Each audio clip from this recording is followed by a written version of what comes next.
I do believe that capital can drive change for the better, but just because there are a few bad actors doesn't mean that the whole system should be thought of differently. But unfortunately, the way the political world works, what was happening with Stewart Health became, a poster child for abuse.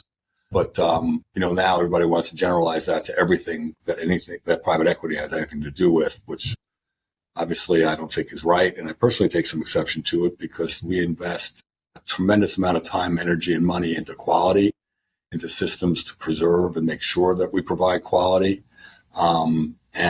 That just gets thrown out the window when someone just says you're in private equity and investing in healthcare, that you must not be that way. You must be more like the bad guys which are just a tiny percentage of what the system is about.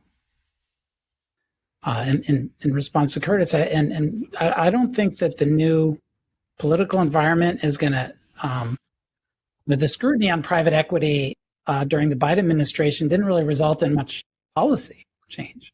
So the policies won't get loosened because they weren't restricted in the private equity space. As far as I can tell, it was really scrutiny that was from researchers or just pub reporting on the bad actors, and the extent that I don't see the political environment changing that dialogue on people raising concerns in Model A and Model B. Certainly, there might be Model C and Model D that are doing great things, and I would give Curtis that those often don't get the same press coverage as the bad actors.